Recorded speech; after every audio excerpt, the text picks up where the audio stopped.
নমস্কার। ভোটার তালিকা সংশোধনের জন্য এই যে নতুন এসআইআর ফর্মটা এসেছে, এটা পূরণ করতে গিয়ে কি একটু অসুবিধে হচ্ছে? একদম চিন্তা করবেন না।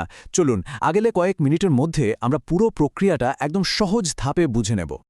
আপনারা হয়তো ইতিমধ্যেই জানেন যে পশ্চিমবঙ্গের ভোটারদের বাড়িতে বুথ লেভেল অফিসার মানে আমাদের বিএলওরা এই ফর্মটা পৌঁছে দিচ্ছেন।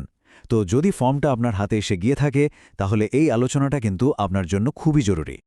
আমি পুরো ফর্মটা ধাপে ধাপে বুঝিয়ে দেব যাতে কোনো অংশেই এতটুকুও ভুল না হয়। চলুন না একসাথে ফর্মটা পূরণ করার চেষ্টা করা যাক। ঠিক আছে, তাহলে ফর্মের একদম ওপরের অংশটা দিয়ে শুরু করা যাক। এই অংশটা কিন্তু ২০২৫ সালের ভোটার তালিকার ওপর ভিত্তি করে, মানে আপনার এখনকার তথ্য দিয়ে পূরণ করতে হবে। সবার প্রথমে একটা রিসেন্ট রঙিন পাসপোর্ট ছবি এখানে লাগিয়ে দিতে হবে। এরপর জন্ম তারিখ, মোবাইল নম্বর আর বাবা মা বা প্রযোজ্য হলে স্বামীর নাম লিখতে হবে। এখানে একটা জরুরি কথা বলে রাখি, অনেক পুরনো ভোটারদের ক্ষেত্রে দেখা যায় যে শুধু জন্ম সালটা লেখা আছে, যেমন ধরুন 1960। সেক্ষেত্রে জন্ম তারিখের জায়গায় আপনি XX/XX/1960 ঠিক এইভাবে লিখলেই কিন্তু চলবে। আর হ্যাঁ, আধার নম্বর দেওয়াটা কিন্তু বাধ্যতামূলক নয়, তবে দিলে ভালো হয়। এই বিষয়টাই কিন্তু খুব খেয়াল রাখতে হবে, বিশেষ করে বিবাহিত মহিলাদের জন্য এটা একটা খুব জরুরি নির্দেশ। ফর্মের প্রথম অংশে যেখানে পিতা বা অভিভাবকের নাম চাওয়া হয়েছে সেখানে নিজের বাবার নামই লিখতে হবে।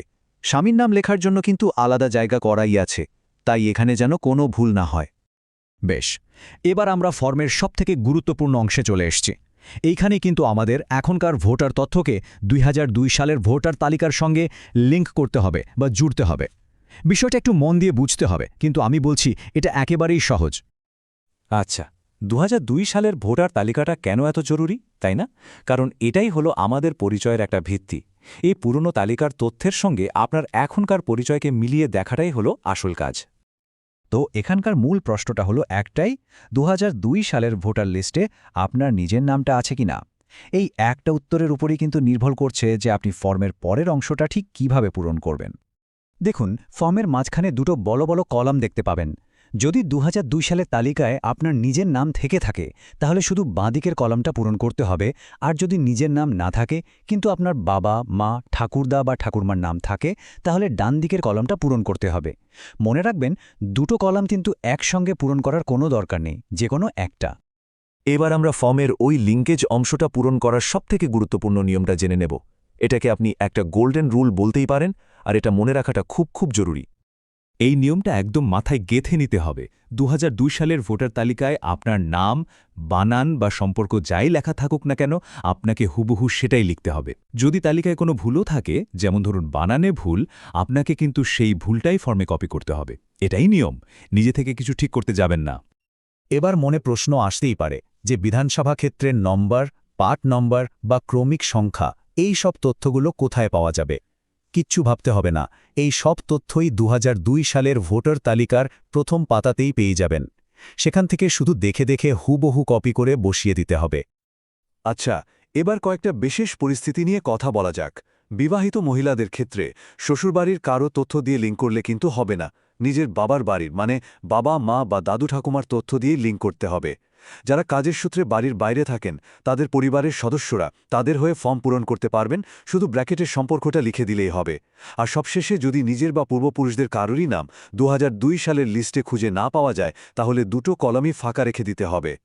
তো যাদের ২০০২ সালের কোনো লিঙ্ক নেই এবং ওই দুটো কলম ফাঁকাই থাকবে, তাদের কিন্তু চিন্তার কোনো কারণ নেই। ৯ ডিসেম্বরের পর যখন খসড়া তালিকা বেরোবে তখন হয়তো তাদেরকে নথি যাচাইয়ের জন্য ডাকা হতে পারে, তখন দরকারি কাগজপত্র দেখালেই হবে। আমরা প্রায় শেষের দিকে চলে এসেছি। চলুন এবার ঝটপট দেখে নিই ফর্মটা সম্পূর্ণ করে কি করে জমা দিতে হবে। প্রক্রিয়াটা খুবই সহজ। ফর্মের নিচে নির্দিষ্ট জায়গায় সই করতে হবে বা টিপছাপ দিতে হবে। এরপর বিএলও যখন আপনার ফর্মের দুটো কপিতেই সই করে দেবেন, তখন তিনি একটা কপি নিয়ে নেবেন আর অন্যটা আপনাকে রসিদ হিসেবে দিয়ে দেবেন। এই রসিদটা কিন্তু খুব যত্ন করে রেখে দিতে হবে। আরেকটা কথা, এই পর্যায়ে কিন্তু কোনো রকম ডকুমেন্ট জমা দিতে হচ্ছে না।